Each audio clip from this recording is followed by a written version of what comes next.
Hello, everybody. Welcome to another episode of the Thriving Adoptees podcast. Today, I'm delighted to be joined by Terry Marcroft. Looking forward to a second conversation for the podcast with you today, Terry.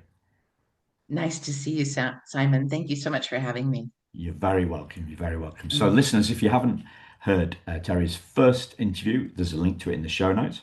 Terry is a mum through adoption. Her daughter's 26, and she's also the leader of Unplanned Good. So, as you've been on the podcast before, listeners, Terry and I caught up a couple of months ago, and we were talking about. We came up with a little bit of a theme about keeping an eye on the prize and the prize being thriving. So, what are the latest things that you're seeing about thriving? What does thriving mean to you as we come in on the end of 2025, Terry? Right. So, thriving, at least in the context of our adoption, me as an adoptive mom and my daughter having been placed with us at birth. To me, Simon, thriving means being at peace with all of the circumstances and all of the facts that we know today. Because that changes, both of them change, the circumstances and the facts that we know. But to our the best of our ability, just being at peace with how things stand, Yeah, and we recognize that they're going to change. Think everything ebbs and flows a bit, but being at peace. yeah.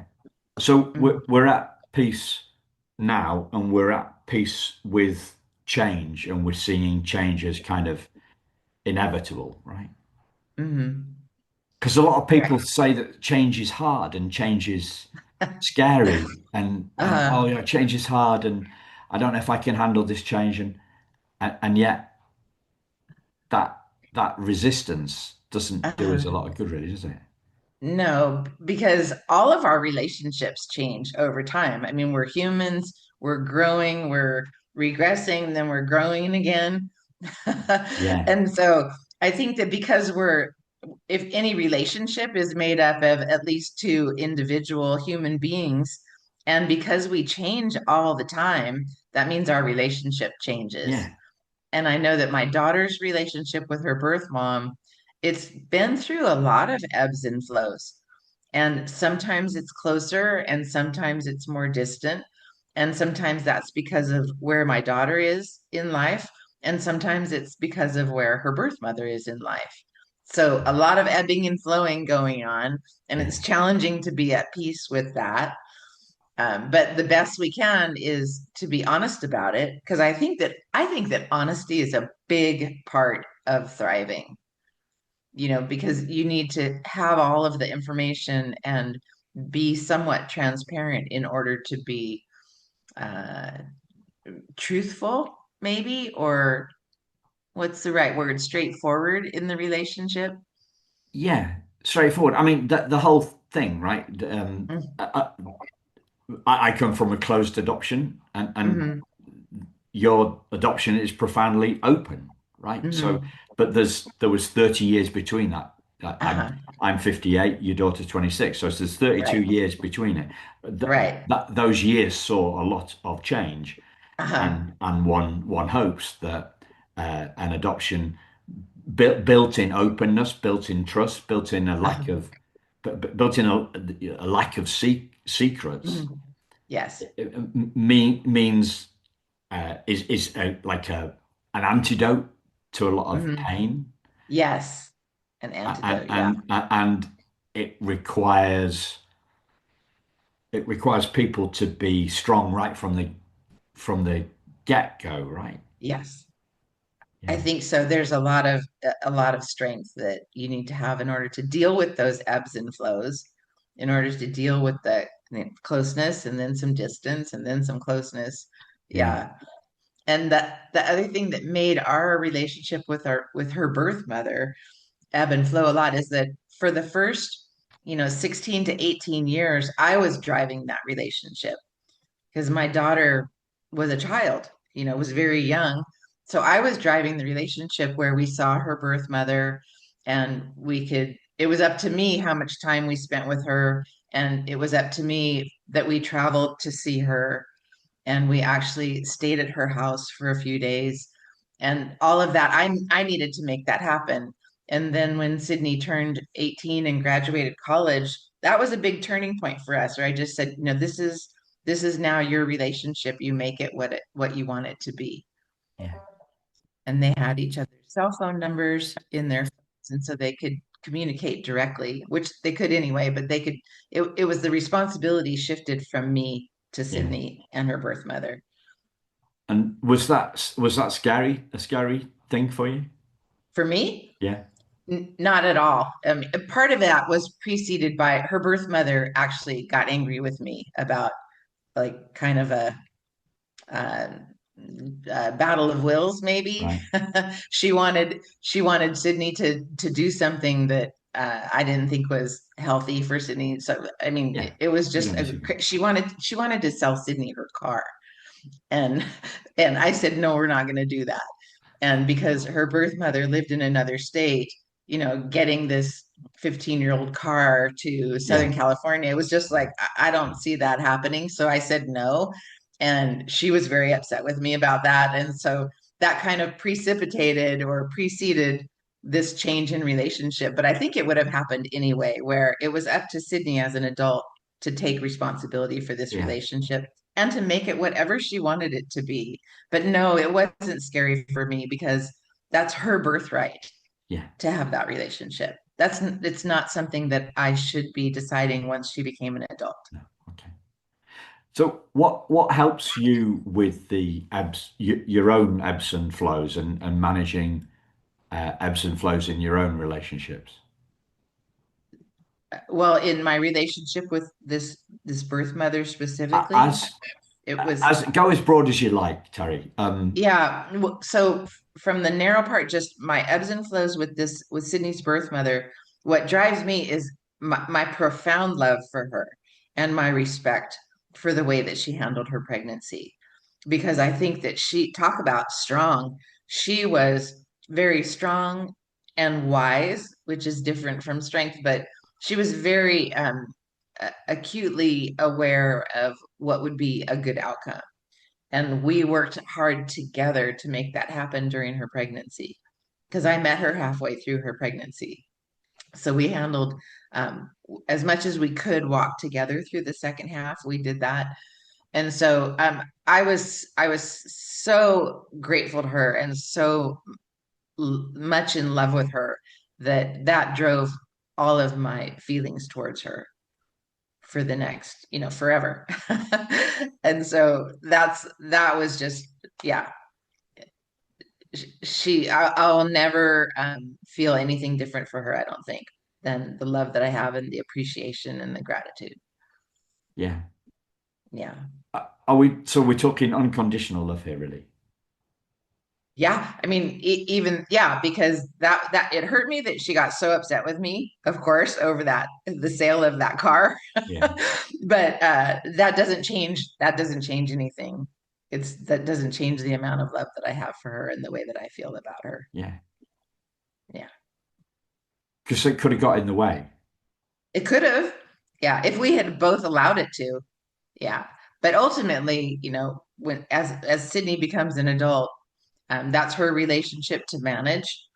And like any relationship in your life, you decide how much time you want to spend with that person. Yeah. And Yeah. if you invest a lot of time, you invest a lot of yourself, it can be a closer relationship. Or you can just decide to be arm's length, not investing in it, and then it becomes a very minimal Yeah. relationship of just really acquaintances. Yeah. Yeah. Something popped into my head there. When we think of opposites, and like if Mhm. you a traditional way of thinking of the opposite of love would be hate, but I've also heard fear being the opposite of love. Uh-huh. And so I asked you, were you scared at that kind of handover Uh-huh. place, right? Hmm. Sydney taking the reins on the relationship. I asked you if you Uh-huh. were scared, and you were, no, I wasn't scared. And I asked you, what was that about? Well, that was about that was about love. And so the love is kind of insulating you against the fear, maybe? Maybe, but they Maybe. also say that uh, the opposite of fear is faith. And Okay. so if you have faith in a person and you know that at their core they want to do the right thing, and at their core, she loves my daughter uh, um, qu- to a huge amount. And so if I believe in her and I have faith in her, I can't also be afraid of her. Yeah. Or Yeah. the situation, or the Or this, situation uh, yeah. causing up long-term upset, right? You kind Yeah, of, yeah. I just didn't see any possibility for a long-term upset yeah, because I had faith that this woman wants to do the right thing, and I yeah. just never spent any time losing sleep over that. No, no, no. No, not So at all. you talked about faith, and I know you're a Christian, right? So how does your religion help you in ebb and flow in as big or as small a space as you'd like to answer that question? Well, so my Christian faith is an kind of a foundation for my life. And so that's a huge question they're asking. But in general, I believe that um, I believe that God works all things together for good, and that the trials and tribulations that He put us through, or that He allowed us to go through when my husband and I were facing the infertility and then ended up doing adoption, all of that uh, was a precursor to what I'm doing today, which is running my nonprofit and advocating for open adoption through Unplanned Good. And so now I can see that very difficult time, maybe 4 years or so, was had a reason for it and had a purpose for it. And when you start understanding the big picture of like what God wants me to do with my life and my desire to follow his will, it all makes sense. Like it Yeah, comes full circle and it makes sense and it brought me to where I am today and completing the year of 2025 and all of the work that I'm doing to serve him, it makes a ton of sense. yeah, So it's really nice to have that perspective at this point that I didn't have 20 to 30 years ago. yeah. I was just talking about this very thing with a fellow adoptive mum, right? She was talking about the meaning, the meaning coming from the pain. Uh-huh. So Right. the meaning kind of overrides the pain, or what does it do? It helps you to a different perspective on the pain. What's Yes. It, I think that if you have some pain in your life and some struggles in life, it gives you a better appreciation for the joy. How do you know what joy feels like if you don't know what pain feels like? So it puts both of them in perspective. yeah, And it allows me to feel this, abundant joy and gratitude for my daughter. yeah, Having been through the lack of kids and the intense struggles and all of that, it enables you to be joyful. yeah, and you're channeling that into the non-profit, right? I hope so. Yeah, that's what gave me my passion for open adoption, and it spurred me on to do a bunch of research about open adoption and to realize that, very few women facing unplanned pregnancy choose adoption, even if they're determined not to parent. Like if they're in no position to parent, let's say that a young woman doesn't have a partner, doesn't have a source of income, doesn't have a family around her for support. If she doesn't have any of that, adoption as an option can be a reasonable solution. And so if that's the case, for those women, for them to find out about open adoption and understand what it means today. And as you said earlier, we've changed our national practices to be less traumatic, more honest, more open, more transparent. If she wants to choose that, I believe that she should have all the information about all of her options. And too often, our society just says it's either abortion or often single parenting. So Yeah, if those are the two options that she's exploring, to know that there's a third option can be a bit of a relief. It can be a relief to just understand that there's another option and to understand how open adoption works today. yeah, Yeah. yeah. I want to go back to the your relationship with the birth mum and your Okay. with Cindy's birth mum and Uh-huh. your love for her because that isn't really that's a kind of a rare thing to hear You somebody think? talking about. I don't know. I've talked with other adoptive moms who feel the same way about their child's birth mother and just have an appreciation for what they've been through and an appreciation for the fact that it was a very difficult year when they chose adoption and placed their baby.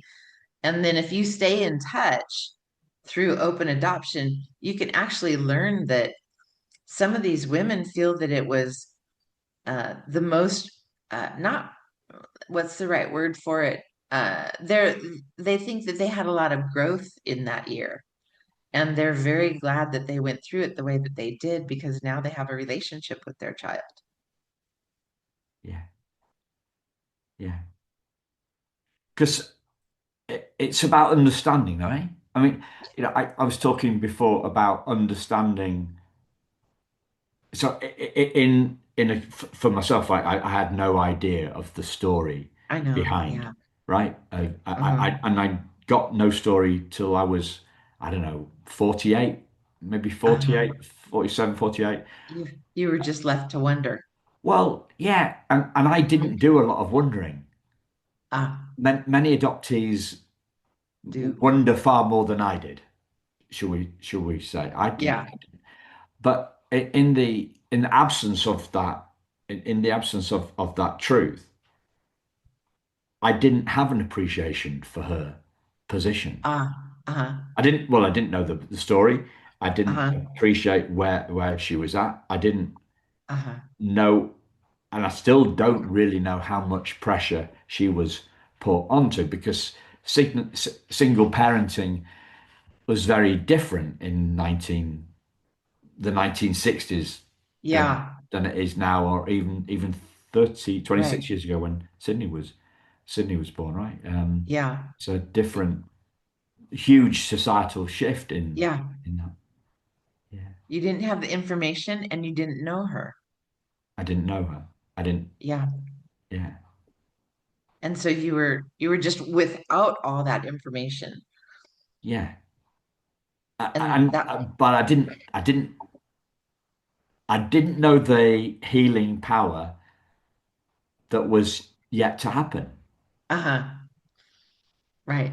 The Yeah. healing power of reading that letter from my birth mum when I felt her pain Yeah. very, very intensely. I Yeah. was crying Yeah. reading that letter. And it changed your life. Yeah, Yeah. I felt her pain. I Yes. felt her love for me, and I felt at one with her in that moment. There was no barrier between me and her anymore. Uh-huh. We were connected, not physically, right, but we were connected at some level. Yeah. And that's an example of the need for transparency, that if people got all the information that there is to get and you have the opportunity to know her and to connect with her that you didn't have, it can be a world of difference. Yeah. Yeah. So what have you seen as the barriers to protect? What have you seen as the barriers between that can come up in as obstacles to transparency and communication between? birth mothers and adoptive mums? What have you seen about that? That's the fear that you were alluding to earlier, that you were talking about, that there's this fear, I think often from the media and how things get portrayed as being there's sensationalism. But if there's some fear where the adoptive parents think, oh, this contact isn't a good thing, or the contact is going to be really scary, or the contact signifies risk for us of what does it look like if we let this birth mother into our lives? Is that going to be safe for us? Is that going to be a good thing for our family? And there's just there can be a lot of fear, but I think if you get some education about how, what's typical, what happens when you introduce more information, you introduce the possibility for relationship, um, I don't think that the fear is well founded, Yeah, to tell you the truth. I think that the fear is almost without foundation. I cannot believe that very after going through all of the steps to find out about adoption, place your baby for adoption, go through with all of the paperwork, actually relinquish the rights to go through all of that. To me, it's almost incomprehensible that a woman would come back 4 or 5 years later and say, I want to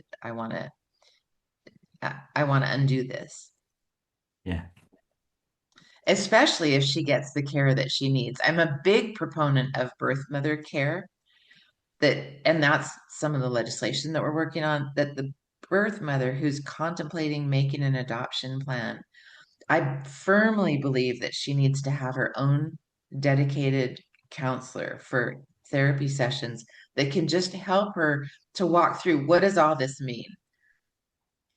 What's the long-term consequences of what we're discussing here?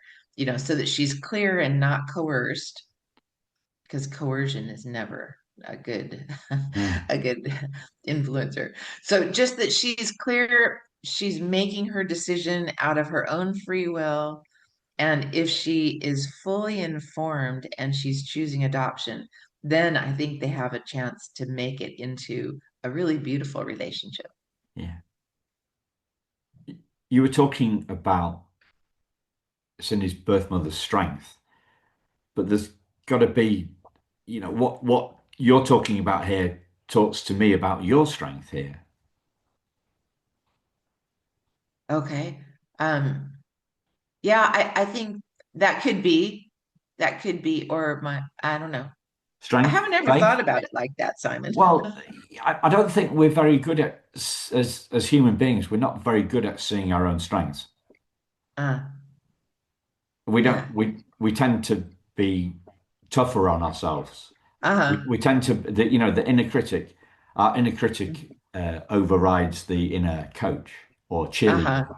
Uh-huh. Right. Yeah. Yeah. We struggle, sometimes we struggle to see our strengths because we're living with them all the time, right? May It's hard Maybe to see so. the picture when we're in the frame.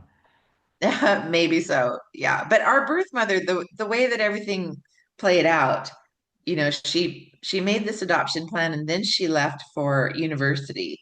And so she was very focused on her studies for the next 4 years, and she needed to take care of herself and her own healing, which she did by diving into her own goals, which I applaud. And I think that was really like fortunate timing that she dove into her studies.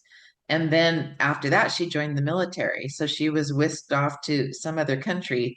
And so she never had a chance to look back, really. And I think that was a fortunate thing. But for her own healing, she did pay some attention to her own healing, which was Yeah, great, since she had some resources in her own mother who helped her with that part. yeah, And so when we got back together, it was because she was ready. yeah. And that's what started our openness, I think. So what does healing mean to you, Terry? Uh, to me, it just means like really understanding that you did the best that you could at the time, and you made the best decisions for yourself at the time, and you give yourself some grace because none of us are perfect, right? None of us do a good job all the time because life is so messy. And so, to be just to either forgive yourself or understand yourself and just cut yourself some slack, to not have expectations that you could never have met at the time.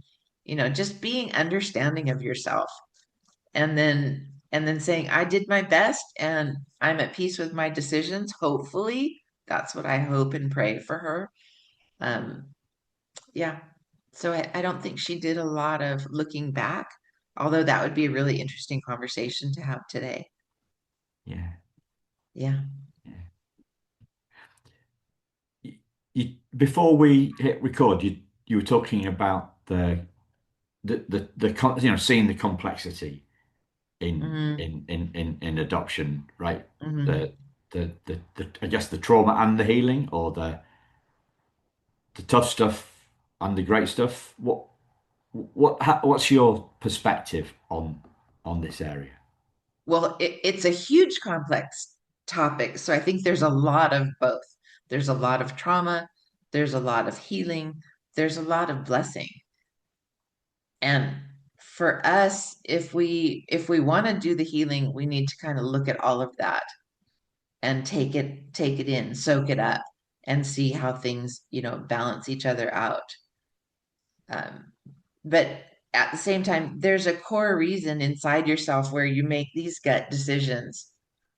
You can't explain all of your decisions really well all the time, but I think that there's a core um, feeling in your gut or guidance in your gut that leads you to make a certain set of decisions. And just seeing how all of that balances out. The trauma, yes, is undeniable because it's a separation. But through open adoption, you can actually um, not minimize the separation, but you can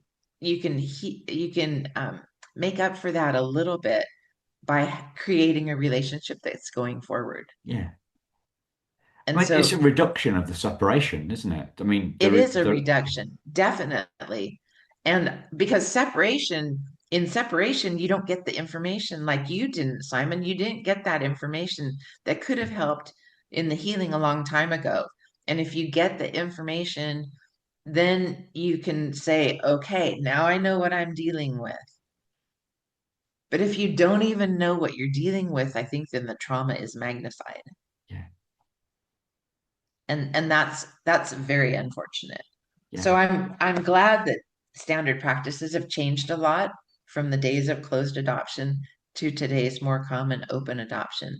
That I'm very grateful for that, so yeah, that we know more about the circumstances and we have the opportunity now to create a relationship as we would like it to be.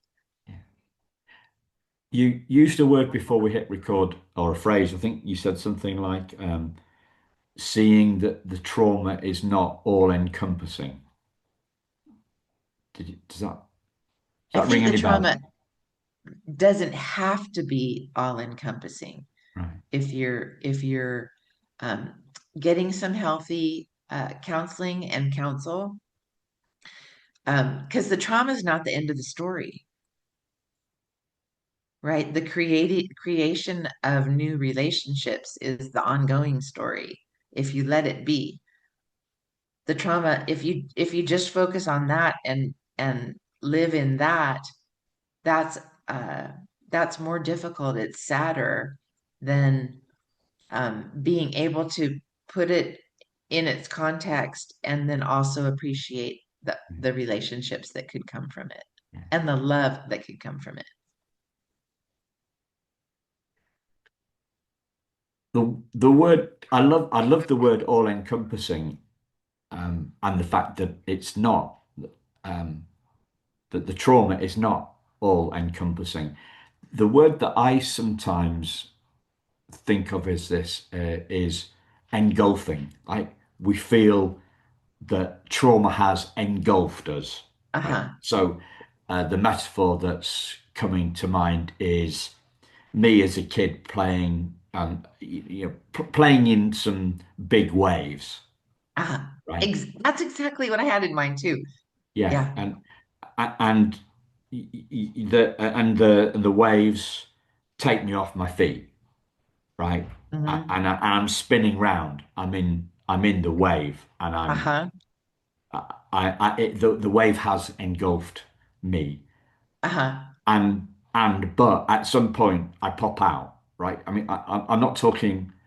Oh, have you seen this? Have you seen these these big waves that they have in Portugal? Have you seen? There's a series. Well, Yeah, yeah. We I, had the same thing in California last month where some people, get swept out to sea because the riptide grabs a hold of them and it overwhelms them and it brings them down and it sucks them in yeah, and they're gone. they're gone. They're, yeah, they're gone. They're not coming back because they just got overwhelmed by the power of the ocean being so strong and so deep and consuming them. Yeah, And yeah, it can be. I can imagine that trauma is like that. And so I think if you don't want to go there. You just don't want to go there. You can appreciate it, you can look at it, you can put it in its context, but hopefully not get overwhelmed and sucked in by it. yeah. And that takes some coaching to do that. Well, That's it like takes some when, coaching, and it takes an insight to see that. Every metaphor kind of eventually runs out of steam, right? uh, We're taking something that is abstract and uh-huh, making it concrete. That's what a uh-huh, metaphor is all about. But the right, metaphor runs out of steam, right? So uh, the waves that I was talking about in Malta in the Mediterranean, right? So it's an island in the middle of the Mediterranean.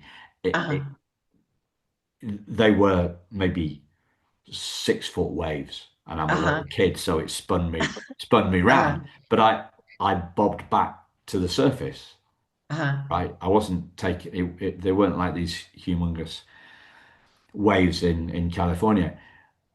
yeah, So another metaphor is like another metaphor that's perhaps more um, accurate would be a storm, like okay, because storms can come and go. The storm may rage for days, but at some point it ends. There is some peace at some yeah. point. The sun comes out The and sun the comes rain out. stops. Uh-huh. Yeah, Yeah. Yeah. I think both of those metaphors have meaning and have lessons in them. Definitely. Um, when I was little, my parents took us to the ocean because when you have a whole bunch of kids, that's where you go is camping at the ocean because you've got a it's lot of cheap and siblings. it's Yeah, fun. yeah, But I remember my dad saying to all of us, you cannot ever turn your back on the ocean. You need to face it straight on so that you know you're not going to get swept out. You see a wave coming. But if you have your back to the ocean, that's really, really dangerous.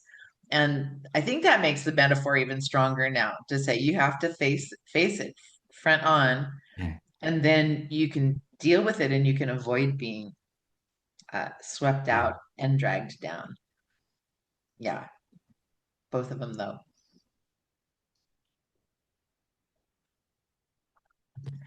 And I wish the one for me is in terms of which is a stronger Uh-huh. metaphor. Uh-huh. Yeah, and take heading it, facing it head on, and Mm. exploring what it's made of.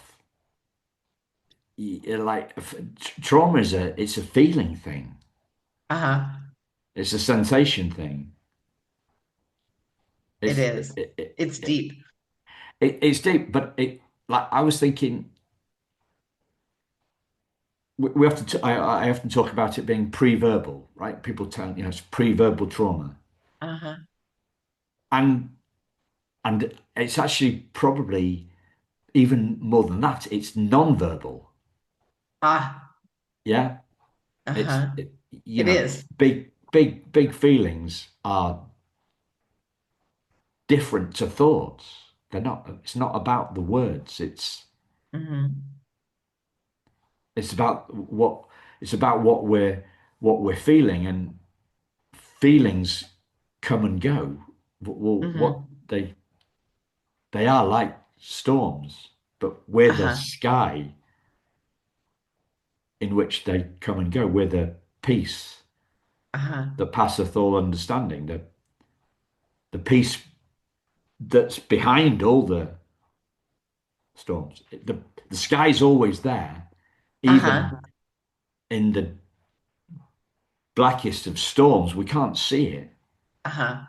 but it's always there. And the storm isn't saying, sorry, the sky isn't saying to the storm, get out of the way, is it? The sky's not bothered. The Uh-huh. sky's not bothered by the storm. Not Uh-huh. upset by the storm. It's not stained by the storm. It's not worried about the storm. It's not scared of the storm. It's not Uh-huh. affected by the storm. All it is hidden by the storm It's until the blocked storm by passes. the storm. Yeah. It's blocked. Like you can't see the beauty It's in the blocked, sky. yeah. Yeah. In the middle of the storm. Yeah. So the idea is that trauma hides us, it doesn't harm us. It hides us. It doesn't harm us. Yeah. It can harm you though, right? Well, it depends what we mean It by can. we. Uh-huh. It depends what we mean by we. Ah. That's a conversation for another day, I Yeah. think. Okay.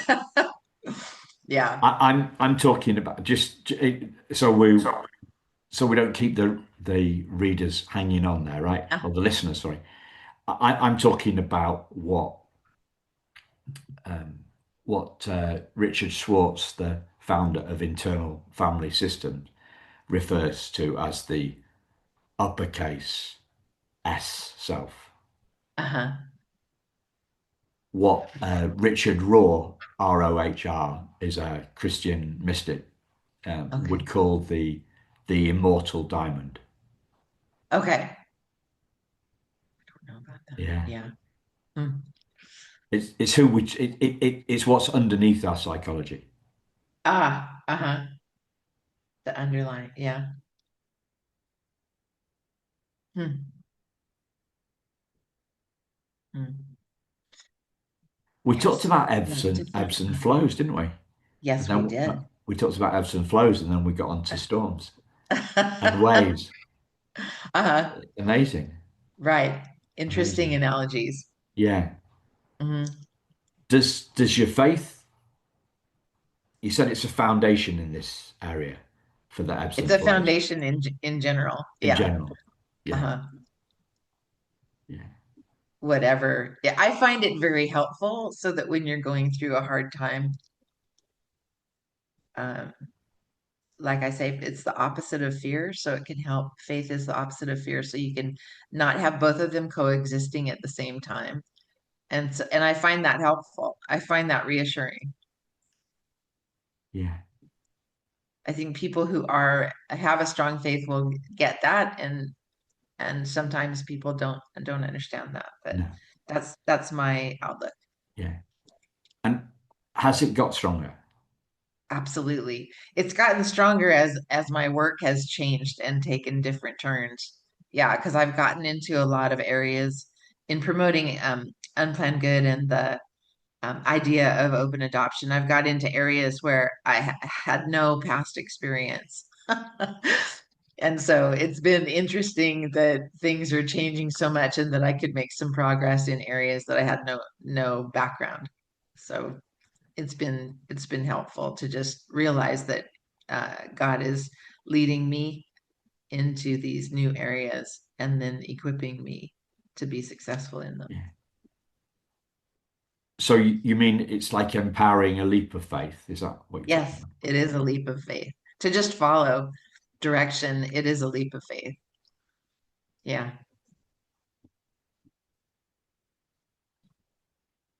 I think we Okay. might call the interview a leap of faith. How about that? Okay. That would definitely be a full circle taking it back. Yeah. Yeah, Yeah. cool. Thank you, Sounds Terry. good. Thank you, Thank you. Simon. I And appreciate you. I appreciate you too. And if you haven't already done so, listeners, just a reminder that Terry's first interview, uh, there's a link in the show notes to Terry's first interview, and there'll be obviously links to Unplanned Good and her socials and stuff like that, so you can find out what's going on. Thank you, Simon. Thank you, Terry. Thank you, listeners. Goodbye.